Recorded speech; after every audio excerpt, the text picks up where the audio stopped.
Shalom. First and foremost, I would like to give all praises to Yahweh, Bahashem, Yahweh Shai, Bahashem Ha, Rekah Kodash, Ma'amath. Double honors to the apostles of Great Millstone and the elders. Double honors to my elders as well, Ahar Ben Yasha Allah of the Lions Den Camp, who all rule well and teach well. And salutations to the fellow Akim, Wafim and children that believe in truth and the sincerity. It's your brother Athan Yalla back to you another lesson. And Yahweh Ratazah is edifying. And try not to take too long on this one. I want to start off in the book of St. John, chapter 13. All right, and start at verse 12. So after he had washed their feet and had taken his garments and was set down again, he said unto them, Know ye what I have done to you? Ye call me Master and Lord, and ye say, Well, for so I am. If I then, your Lord and Master, have washed your feet, ye also ought to wash one another's feet. And it's ultimately, I'm bringing this out, just through the Spirit, because most wouldn't wash your feet, man.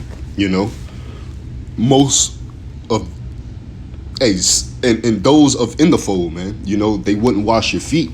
All right, but that's the spirit that you have to be in this truth, and sometimes, being in this truth, all right, and dealing, all right, for so long, studying, all right, increase of knowledge, increase of sorrows, man. You can forget the simple things, the basic things, like brotherly love, meekness, what true charity is,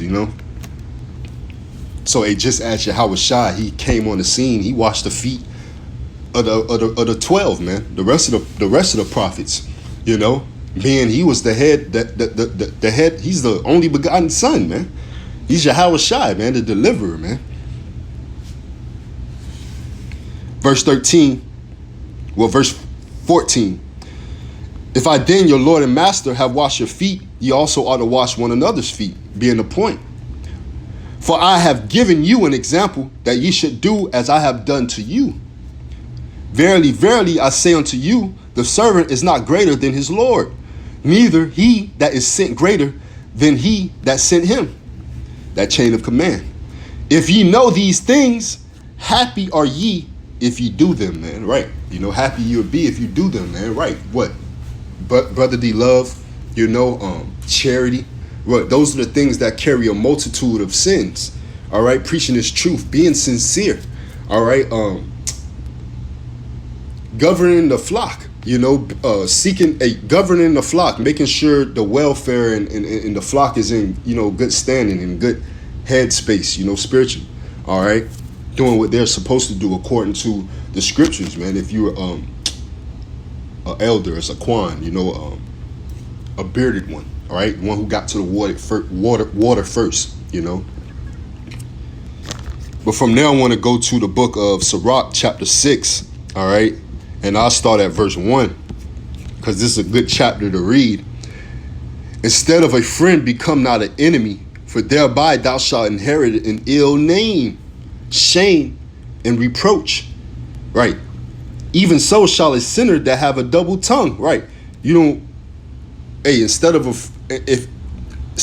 friend, become not an enemy, man. If you don't want to be a friend of a certain individual, all right, a particular brother, all right, just don't become an enemy. All right, don't backbite. Don't spew and flabbergast out the mouth. According to that brother may very well be of the elect, man. And that's where you would be done messed up. All right, jumping the gun, flabbergasting out of the mouth, looking at a brother, after looking at yourself. That's not fair. You can't look at yourself and then look at a brother and put past judgment. The Lord is dealing with every brother differently. Every brother has a different lot. All right. The main focus is seeing that brother for being a man of Yahweh Ba'ashem Yahweh Shai by accepting the word, diligently doing this work in the Lord's will, So instead of a friend, become not an enemy, for thereby thou shalt inherit an ill name, right? Shame and reproach. Extol not thyself in the counsel of thy own heart, right, in your own mind, that thou soul be not torn in pieces as a bull straying alone, right, to where nobody don't want to fuck with you. Because they know when this particular individual come around, he got a whole magnifying glass on you. But it's not a spiritual magnifying glass on you. He's trying to judge you, unrighteously, he want to go and run back and be a talebearer, man. Someone who's to gossip, right? But that same spirit doesn't run and tell back the good things that you may do. They just quick to go and tell back the bad things that you may do, or the faulty things that you may do. At being in the flesh, at that, That's why, like, some men, they seem to be perfect in the flesh, but they're not in the spirit. What's your vice? Are you a wino? Things like of that nature. What were you doing before the Lord entreated you with this truth, with this wisdom, knowledge, and understanding, man? So extol not thyself in the counsel of thy own heart, man, in your own mind, your own la'av, to where you be by yourself, to where nobody want to really congregate with you, nobody want to deal with you. All right. Verse 3, thou shalt eat up thy leaves and lose thy fruit, and leave thyself as a dry tree, right? Lose all the fruit, all the works. You'll have a dispensation of the gospel, so to speak, All the people that did flock to you and listen to you, they'll eventually flee away. And then you'll be a gazing stock, something you'll be made an example of. It's a fearful thing to fall into the hands of Yahweh Ba'ashem Yahweh Shai, man, roughly paraphrasing.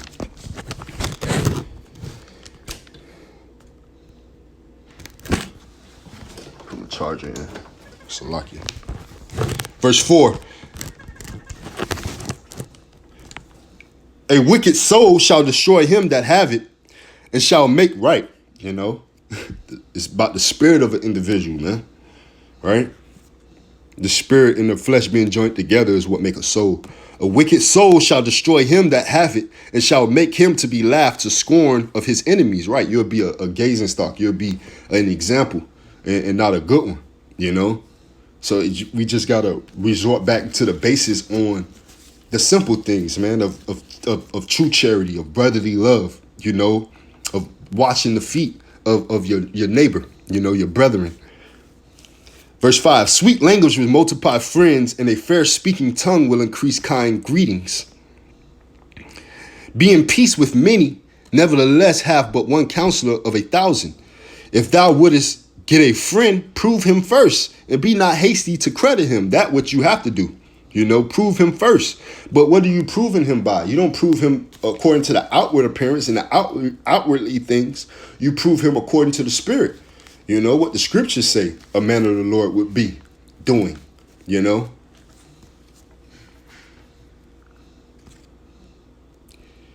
Verse 8, for some man is a friend for his own occasion and will not abide in the day of thy trouble. And there is a friend who being turned to enmity and strife will discover thy reproach. Again, some friend is a companion at the table and will not continue in the day of thy affliction, man, right? But in thy prosperity, he will be as thyself and will be bold over thy servants. We're like, when it's all going up and it's good, right?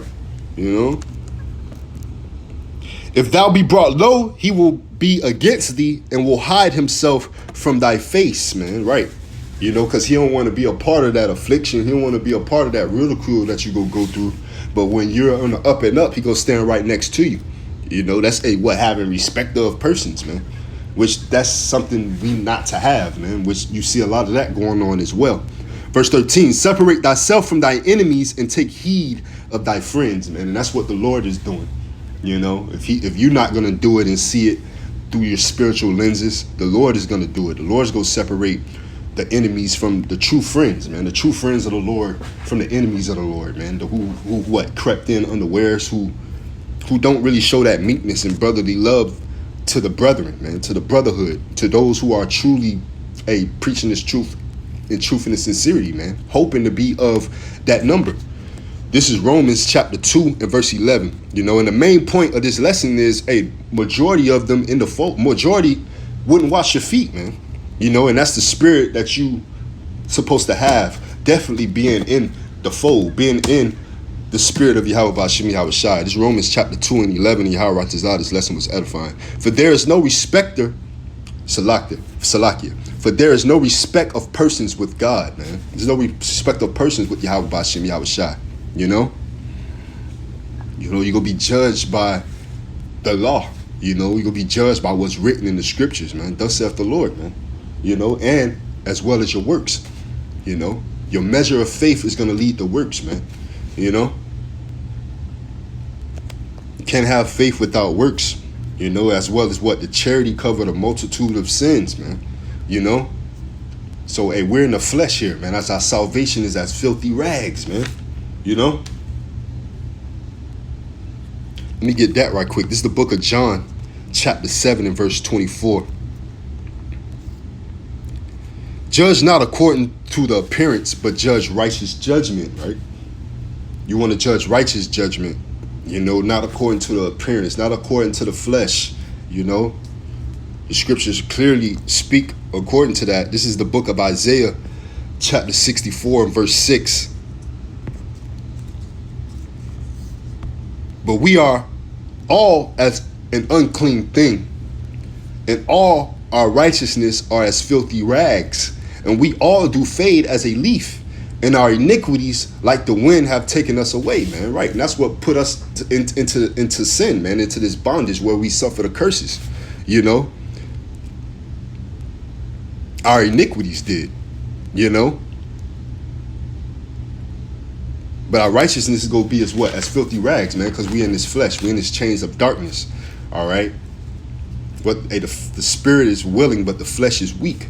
You know, we have to get out of this chains of darkness and be brought back into that that heavenly state, you know, that those new bodies.